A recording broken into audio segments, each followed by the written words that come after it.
Dear students, आपका जो 5 मई को हिंदी ए का पेपर हुआ है उसका सॉल्यूशन देख रहे हैं। आंसर की 100% सही आंसर की देखेंगे इसके अंदर। हिंदी ए विषय है। चलिए स्टार्ट करते हैं। और आपने जो क्वेश्चन पेपर भेजते हो तो कम से कम उसको साफ भेजिए। पीडीएफ बना के भेजेंगे हर विषय का तो ज़्यादा बेहतर होगा, क्योंकि आप भी देख पा रहे हैं कि पेपर जो है थोड़ा सा धुंधला है, लेकिन फिर भी मैं आपके लिए आंसर्स की बना रहा हूँ, क्योंकि आप लोगों का काफ़ी रिक्वेस्ट आ रहा है, व्हाट्सएप पे मैसेज आ रहे हैं। नीचे जो रिबन आपको दिखाई दे रही है, इस पे व्हाट्सएप नंबर दिया गया है, इस रिबन पे आप ज़रूर देख लें। और जब भी आपका क्वेश्चन पेपर आप भेजना चाहें तो ज़रूर भेजें, लेकिन साफ भेजें, सीधा भेजें। और सारे प्रश्नों के जो आपका पहला पेज है वहाँ से लेकर के अंतिम पेज तक सारे क्वेश्चंस को भेजें, ताकि आपका सोल्यूशन हम आसानी से बना पाएँ। तो यहाँ पे जो है परिश्रम को सफलता की कुंजी माना गया है। अच्छा पैसेज है और आपने ये पैसेज पढ़ा हुआ भी है। अगर चैनल पे आप बने हुए थे तो आपको ये पैसेज करवाया गया है। और इस पैसेज को पढ़ने के बाद में आपको प्रश्नों के उत्तर देने थे। सभी के पास ये क्वेश्चन पेपर है, सभी के पास ये पैसेज है। पहला क्वेश्चन जो पूछा गया है, ये जिस बच्चे ने क्वेश्चन पेपर भेजा है ठीक ठाक भेजा है, लेकिन मैं चाहता हूँ कि इससे भी अच्छा आप भेजें, साफ सुथरा, ताकि रोशनी में खींचना सीखें, लाइट में नहीं। आप बाहर की रोशनी में खींचेंगे, सूरज की रोशनी में, तो काफ़ी ज़्यादा साफ पेपर आएगा। तो पहला जो क्वेश्चन है, परिश्रम को सफलता की माना गया है। तो क्या माना गया है? तो पहले लाइन में है परिश्रम को सफलता की कुंजी कुंजी माना गया। तो यहाँ पे कुंजी, आप जो सेकंड ऑप्शन है ये आपका करेक्ट हो जाएगा। तो यहाँ पर जो है आपका सेकंड ऑप्शन करेक्ट करना था। अगला जो क्वेश्चन है देखिए, इसमें पूछा गया जीवन में सफलता किससे प्राप्त होती है। तो आप पहले पैसेज के पहले लाइन में, जीवन में सफलता पुरुषार्थ से प्राप्त होती है। तो यहाँ पे जो हमारा आंसर हो जाएगा वो वाला, देखिए आपका थर्ड ऑप्शन जो है करेक्ट हो जाएगा। अगला जो प्रश्न है इसमें देखिए, आपने प्रश्नों को मिला लेना, जिसने जिसने ये टिक किए हैं उसके 40 के 40 आंसर आने वाले हैं, यानी 40 के 40 नंबर सही होने वाले हैं। आपके सभी विषय के सॉल्यूशंस बनाए जाएंगे, क्योंकि आपके जो पेपर्स आए थे मेरे पास, काफ़ी बच्चों ने पेपर भेजा लेकिन साफ नहीं आए।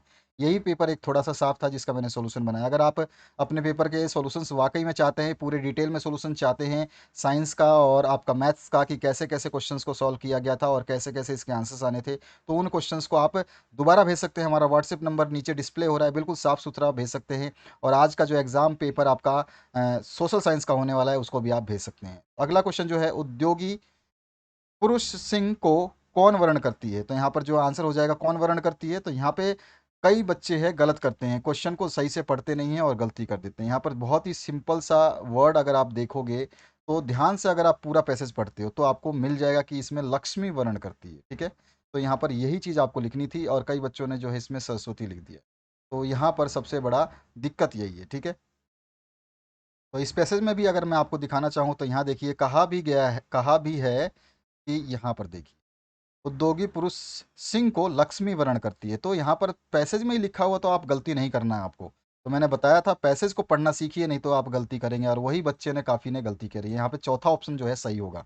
तो अगर आपने इसके अलावा कोई ऑप्शन दिया है तो वो आपका गलत हो गया। कैसा परिश्रम का दूसरा नाम भाग्य है। तो कैसा परिश्रम, तो यहाँ पर कौन सा आंसर आ जाएगा? कठिन परिश्रम का दूसरा नाम भाग्य है। तो यहाँ पे फर्स्ट ऑप्शन जो है करेक्ट हो जाएगा। इसको भी पैसेज में दिया गया है कि भाग्य जो है कठिन परिश्रम का दूसरा नाम है। यहाँ पर फिर से लिखा गया है, लेकिन आप लोगों ने शायद जल्दबाजी में पैसेज को पढ़ा है, यही गलती करते हो। इसीलिए कहता हूँ हमेशा पैसेज को पढ़ना सीखिए। कोई बोलता है कि पैसेज पढ़ने की ज़रूरत नहीं है, बस क्वेश्चन पढ़ो और आंसर दे दो, तो यहाँ पर जो है चूक होने के, यानी कि गलती होने के चांसेस सबसे ज़्यादा होते हैं। इसलिए आपके पास समय रहता है इतना, और पैसेज जरूर पढ़िए। इसके बाद में आप देखिए पांचवा क्वेश्चन, बुद्धि और विवेक किसको मिलता है। तो आंसर क्या हो जाएगा? बुद्धि और विवेक जो है मिलता है, वो मिलता है मानव को। ठीक है, तो यहाँ पर जो है आपका सेकंड ऑप्शन जो है करेक्ट हो जाएगा। इसके बाद आते हैं नेक्स्ट क्वेश्चन की तरफ। यहाँ पर बहुत सारे बच्चे जो है गलतियां कर रहे हैं, और उन गलतियों को सुधारने का अब मौका ये है कि आप जो आप नेक्स्ट टर्म जब देंगे तो आपको थोड़ा सा सावधानी बरत करके, और जो सिखाया जाता है वीडियो में उसको सुना करिए। केवल आंसर देखने से कुछ नहीं मिलेगा, आंसर्स तो कोई भी बता देगा, और सही आंसर्स बताना का क्या तरीका है, कैसे ढूंढते हैं, ये चीज़ मैं इस वीडियो में मैं भी बता रहा हूँ साथ साथ। यहाँ पे छठा क्वेश्चन देखते हैं। छठे क्वेश्चन को हम पढ़ेंगे 6 से लेकर 10 तक के। तो इसमें आपको जो है जन्म लेते जगह में एक ही, तो यहाँ पर जो है ये पूरा का पूरा पैसेज जो है ये कहानी के रूप में, कविता के रूप में दे रखी। इस कविता को पहले पढ़ लेना था एक बार, केवल पढ़ना था। समझना ना समझना बात की बात है, जब आप पढ़ते हो तो ऑटोमेटिकली आधी चीज़ें समझ में आ जाती है। तो आधी चीज़ें जो आती हैं उनको देखिए। अब इसको आपने पढ़ लिया होगा, सभी के पास ये क्वेश्चन पेपर है। तो चलिए मैं इसका छठे क्वेश्चन का आंसर बताता हूँ, आपको समझ में आ जाएगा कि क्या है। यहाँ पे क्या है, कांटा किसी की उंगलियों को क्या कर देता है। तो यहाँ पर जो आंसर हो जाएगा, कांटा किसी की उंगलियों को उंगलियों में जो है छेद कर देता है। तो यहाँ पे फर्स्ट ऑप्शन जो आपका करेक्ट हो जाएगा। इसके बाद आते हैं सातवें क्वेश्चन पे, एक ही जगह में कौन जन्म लेते हैं। तो एक ही जगह पे जन्म लेने वाले हैं फूल और कांटे। सेकंड ऑप्शन बिल्कुल सही हो जाएगा, कविता के अनुसार हम चल रहे हैं।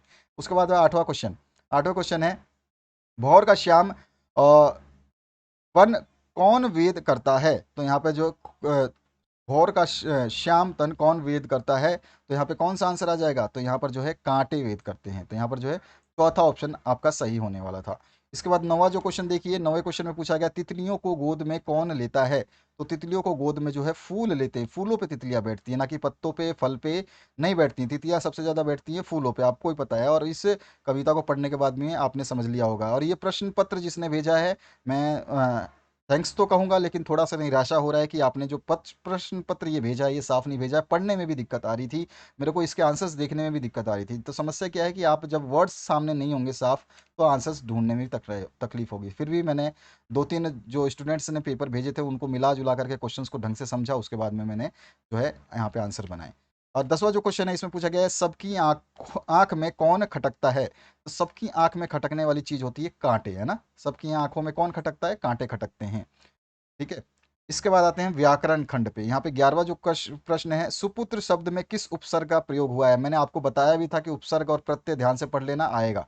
तो सुपुत्र, पुत्र में सु जुड़ा हुआ है, तो यहाँ पे पहला ऑप्शन करेक्ट हो जाएगा सु। ठीक है, सु जो है उपसर्ग है, प्रत्यय होता तो पीछे लगता, आगे लगता है तो उपसर्ग कहलाता है। 12वां क्वेश्चन है, अपनापन में किस प्रत्यय का प्रयोग हुआ है? अपनापन, इसमें प्रत्यय, ठीक है, प्रत्यय मतलब पीछे की बात हो रहा है। और पीछे जो है इसमें अपना तो है ही और साथ में पन लगा हुआ है, तो यहाँ पर सेकंड ऑप्शन करेक्ट हो जाएगा, अपना प्लस पन। ठीक है। अब आते हैं नेक्स्ट क्वेश्चन की तरफ। Question number 13। क्वेश्चन नंबर 13, सूर्य का सही पर्यायवाची शब्द है?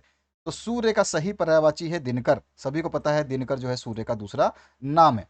उसके बाद में नेक्स्ट क्वेश्चन की बात करते हैं, क्वेश्चन नंबर 14। क्वेश्चन नंबर 14, मैं कहता हूं वाक्य में ने उपसर्ग के प्रयोग से कौन सा परिवर्तन होगा? तो यहाँ पर मैं कहता हूं वाक्य में ने उपसर्ग से कौन सा परिवर्तन होगा? तो यहाँ पर जो है कौन सा आंसर सही हो जाएगा? तो यहाँ पे हो जाएगा मैंने कहा है। ठीक है, तो ये वाला जो है थर्ड ऑप्शन करेक्ट होगा, मैंने कहा है। अब मैंने कहता हूं ये ऐसा कोई वर्ड नहीं होता, मैंने कह रहा हूं ये वर्ड नहीं होता, मैंने कही है ये भी वर्ड नहीं होता। कौन सा सही होगा? Third option.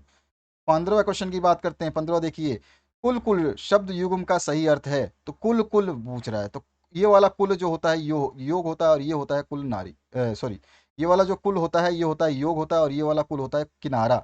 तो योग और किनारा पहला ऑप्शन इसमें सही करना था आपको। ठीक है। इसके बाद आते हैं हम 16वें क्वेश्चन पे। 16वां जो है, परिश्रमी लड़के परीक्षा में सफल होते हैं, रचना के आधार पर वाक्य के भेद बताने हैं। आपको अच्छी तरह से पता है कि मैंने जब बताया था तो वाक्यों को अच्छे तरीके से समझाया था, और ये जो वाक्य है ये सरल वाक्य है। ठीक है, इसमें क्या है, सिंपल लिखा है परिश्रमी लड़के परीक्षा में सफल होते हैं, बस। तो संयुक्त वाक्य नहीं है, ये सरल वाक्य है। संयुक्त वाक्य को जोड़ा जाता है, यहाँ पे जोड़ने वाली कोई बात नहीं हुई है, तो ये सरल वाक्य है। 17 नंबर जो क्वेश्चन है, सूर्य उदय हुआ और उजाला छा गया। सूर्य उदय हुआ और उजाला छा गया, अब इसमें दो वाक्यों को जोड़ा गया है और के साथ में, तो ये कौन सा वाक्य हो गया? ये हो गया संयुक्त। ठीक है, अब यहाँ पर आपको समझ में आया होगा कि जोड़ा गया है और से। यहाँ पर ऊपर वाले में देखिए और नहीं है। अगला जो है 18वां क्वेश्चन। 18वें को देखिए, 18वें में है, हर मनुष्य में खालिस्तान गुण होना चाहिए। मानव का विशेषण बना करके आपको रिक्तस्थान की पूर्ति करनी है। तो मानव का जब विशेषण बनाएंगे आप, तो हो जाएगा मानवीय गुण होना चाहिए। मानव का मानवीय जो है विशेषण हो जाएगा। चौथा ऑप्शन जो है 18वें में करेक्ट करना था। इसके बाद आते हैं 19वें क्वेश्चन पे। संतरा मीठा है, यह वाक्य किस विशेषण का उदाहरण है? तो यहाँ पे संतरे के मीठापन की विशेषता बताई गई है, तो ये गुण, उसके गुण को बता रहा है कि वो कैसा है। तो मीठा है, तो गुणवाचक जो है विशेषण आ जाएगा। चौथा ऑप्शन इसमें करेक्ट हो जाएगा। 20वां क्वेश्चन जो है, 9 2 11 होना मुहावरे का सही अर्थ है। तो 9 2 11 आपको सभी को पता है, सबने सही किया होगा, मेरे हिसाब से एक भी बच्चा गलत नहीं होगा, भाग जाना। इसके बाद आते हैं आपका 21 नंबर क्वेश्चन पे। 21 नंबर जो क्वेश्चन है, यहाँ पे आपके पाठ्य पुस्तक से 21 से लेकर 25 तक के प्रश्नों को देना है। मानसरोवर वाला जो पैसेज यहाँ पे आया हुआ है, इसको पढ़ना था, इस पैसेज को, और पढ़ने के बाद में जो है आपको इसके आंसर्स देने थे। तो चलिए इसका पहला जो 21वां नंबर प्रश्न है उसको देखते हैं। प्रस्तुत पद्यांश के कवि कौन है? मैंने हमेशा बताया, अगर आपको कवि समझ में ना आया तो आप आगे भाग भाग जाइए, यानी कि अगले क्वेश्चंस को सॉल्व करिए। दो तीन क्वेश्चन जब सॉल्व करेंगे ऑटोमेटिकली आपको कवि का नाम भी याद आ जाएगा, और कभी कभी क्वेश्चन में ही दिया होता है, तो आप जब देखोगे तो इस क्वेश्चन में भी मिल जाएगा। चलिए पहले हम 21 नंबर क्वेश्चन को सॉल्व करते हैं, उसके बाद देखेंगे। 21 नंबर है, प्रस्तुत पद्यांश के कवि कौन है? तो आंसर हो जाएगा इसके कवि जो है कबीरदास है। मानसरोवर क्या है? तो मानसरोवर क्या है, सभी को पता है, मानसरोवर ये एक झील है। तो यहाँ पे चौथा ऑप्शन जो है करेक्ट हो जाएगा। इसके बाद आते हैं 23 नंबर क्वेश्चन पे। यहाँ पे मुक्ता फल का क्या अर्थ है ये आपको बताना है। तो मुक्ता फल का अर्थ होता है मोती, तो यहाँ पे फर्स्ट ऑप्शन जो है करेक्ट हो जाएगा। उसके बाद में प्रेमी शब्द का प्रयोग हुआ है। तो प्रेमी शब्द का कितनी बार प्रयोग हुआ है, इसको पढ़ने के बाद आपको बताना था। तो यहाँ पर 4 बार इसका प्रयोग हुआ है, तो 24 में आपका तीसरा ऑप्शन जो है करेक्ट होना था। इसके बाद आते हैं, संसार किस रूप में है? तो आंसर क्या हो जाएगा आपका, संसार जो है ये कुत्ते के रूप में माना गया है। मैंने भी बताया था आपको श्वान के रूप में, है ना। अगर ये शब्द लिखता संस्कृत वाला तो श्वान बोलते हैं, तो श्वान के रूप में संसार को माना गया है। इसके बाद में है आपका नेक्स्ट क्वेश्चन, निम्नलिखित प्रश्नों का सही विकल्प चयन करना है। कबीर की रचनाओं का प्रमाणिक संग्रह कौन है? तो कबीर की रचनाओं का प्रमाणिक संग्रह आपसे पूछा गया था और आपने गलत बता दिया है। इसमें सभी को मैंने बताया था, कई बार समझाया है कि बीजक जो है उनका बहुत बड़ा एक उपन्यास है, और उसमें जो है आपका राइट आंसर बीजक हो जाएगा। इसके बाद में आते हैं 27 नंबर क्वेश्चन पे, कबीर कैसे संत है? तो यहाँ पे कबीर जो है ये सदगृहस्थ संत थे, तो सेकंड ऑप्शन जो है इसका करेक्ट हो जाएगा। ठीक है, कौन सा ऑप्शन सही होगा 27 में? 2 नंबर। उसके बाद 28 नंबर जो क्वेश्चन है, कबीर दास किस काल के कवि थे? तो कबीर दास जो काल थी उनकी भक्ति काल थी, तो यहाँ पे सेकंड ऑप्शन करेक्ट हो जाएगा। सब सांसों की श्वास में पंक्ति का क्या अर्थ है? तो यहाँ पर जो है आंसर हो जाएगा ईश्वर का निवास जो है कण कण में है। ये क्वेश्चन भी मैंने आपको कराया था। आप लोग अगर क्वेश्चंस को और मेरी वीडियो को ध्यान से सुनते हैं तो ही क्वेश्चंस कर पाएंगे। केवल आंसर्स देखने से क्वेश्चंस कभी भी सही नहीं होते हैं, बहुत सारे मिस्टेक्स होने के चांसेस होते हैं। तो वीडियो को ध्यान से सुना करिए, तब जाके आपका जो है प्रश्न ना बने तो हमें आप कमेंट करके कह सकते हैं, लेकिन वीडियो को सुनिए, उसमें समझाया जाता है आप लोगों को। नहीं तो आंसर बताने में केवल 5 मिनट भी नहीं लगेगा, वीडियो खत्म हो जाएगा। लेकिन आंसर बताना औचित्य नहीं है, क्योंकि आप जैसे सारे समझदार नहीं हैं, कई लोगों को समझने में थोड़ी तकलीफ होती है, इसलिए समझाया जाता है इस वीडियो के दौरान, और बच्चे जो समझते हैं वो अच्छा भी करके आते हैं। क्वेश्चन नंबर 30 जो है इसमें पूछा गया आपसे, पखापखी का अर्थ है, ये भी क्वेश्चन मैंने कराया था। तो इसका आंसर क्या हो जाएगा? पक्ष विपक्ष, थर्ड ऑप्शन जो है करेक्ट हो जाएगा। इसके बाद आते हैं नेक्स्ट 31 नंबर। 31 नंबर से 35 नंबर के प्रश्नों को उत्तर जो है आपको ये छोटा सा एक पैसेज जो आपके किताब से दी गई है इसको पढ़ना है, और पढ़ने के बाद में जो है इसके आंसर्स देने हैं। तो ये पैसेज तो सभी के पास है, क्वेश्चन पेपर सभी के पास है। यहाँ पे 31 नंबर जो क्वेश्चन पूछा गया है, देखिए इसमें पूछा गया है प्रस्तुत पद्यांश किस पाठ का है? तो यहाँ पर जो आंसर हो जाएगा प्रस्तुत पद्यांश जो है ये है लहसा की ओर से, तो यहाँ पे फर्स्ट ऑप्शन जो है आपका करेक्ट हो जाएगा। उसके बाद 32 नंबर क्वेश्चन, दोनों मित्र क्या थे? तो दोनों मित्र क्या थे? तो आप सभी को पता है, दोनों मित्र जो थे वो थे आपके बैल, बिल्कुल सही है। तो यहाँ पर जो है आपका, सॉरी सॉरी, यहाँ पर एक लहसा की ओर से नहीं होगा, प्रस्तुत जो पाठ है यहाँ पर मैंने गलत लगा दिया, दो बैलों की कथा से, यहाँ पर जो है आपका सेकंड ऑप्शन करेक्ट होगा। माई मिस्टेक है, इसको करेक्ट करिए, दो बैलों की कथा। ठीक है, यहाँ पर जो है इसका राइट आंसर सेकंड ऑप्शन होगा। इसके बाद में आते हैं हम नेक्स्ट क्वेश्चन की तरफ। ठीक है, कहीं कहीं मिस्टेक ना हो इसलिए देख लेता हूँ एक बार, सही है। तो आपका 31 नंबर का आंसर जो होगा वो सेकंड, दो बैलों की कथा जो है ये वाला आपका चैप्टर है। इसके बाद में आपका 32 नंबर क्वेश्चन है, दोनों मित्र क्या थे? तो दोनों मित्र जो है बैल थे, तो यहाँ पे फर्स्ट ऑप्शन जो है आपका करेक्ट हो जाएगा। इसके बाद 33 नंबर जो क्वेश्चन है इसमें पूछा गया सविका का क्या अर्थ है? तो सविका का अर्थ आपको बताना है, तो इसका अर्थ होता है सरोकार, थर्ड ऑप्शन जो है आपका करेक्ट हो जाएगा। इसके बाद में 34 नंबर जो क्वेश्चन है उसको देखिए, दोनों मित्र को कहाँ बंद कर दिया गया था? तो दोनों मित्र को जो है कांजी हाउस में बंद कर दिया गया था, तो चौथा ऑप्शन जो है करेक्ट हो जाएगा। इसके बाद में है 35 नंबर क्वेश्चन। 35 नंबर में जो है सारा दिन दोनों मित्र किधर टकटकी लगाए ताकते रहे? तो यहाँ पे क्या आंसर हो जाएगा? फाटक की ओर, तो फर्स्ट ऑप्शन जो है करेक्ट हो जाएगा। इसके बाद में है आपका नेक्स्ट क्वेश्चन 36 नंबर। तो यहाँ निम्नलिखित प्रश्नों का सही विकल्प केवल आपको बताना है, यहाँ पे डायरेक्ट क्वेश्चन पूछेंगे पार्ट से। तिब्बत में सबसे खतरे की जगह को क्या कहा जाता था या कहा जाता है? तो आंसर हो जाएगा उसको डांडे कहते थे। ठीक है, लहसा की ओर किस प्रकार का पाठ है? तो लहसा की ओर जो पाठ है ये है यात्रा वृतांत। ठीक है, इसके बाद आते हैं नेक्स्ट क्वेश्चन की तरफ। लेखक के सह यात्री का नाम आपको बताना है, तो लेखक का जो सह यात्री है उसका नाम है आपका सुमिति, तो यहाँ पे जो है करेक्ट हो जाएगा सेकंड ऑप्शन। उसके बाद में सलीम अली क्या थे? तो सभी को पता है कि ये एक जो है पशु वैज्ञानिक थे, पक्षी वैज्ञानिक थे, तो यहाँ पे जो आपका ऑप्शन हो जाएगा इसका कौन सा आंसर हो जाएगा? तो आंसर हो जाएगा आपका थर्ड, पक्षी विज्ञानी। इसके बाद में अंतिम प्रश्न जो है आपका देख लेते हैं, इसमें है सलीम अली के एयर गन से कौन सी चिड़िया घायल होकर गिरी थी?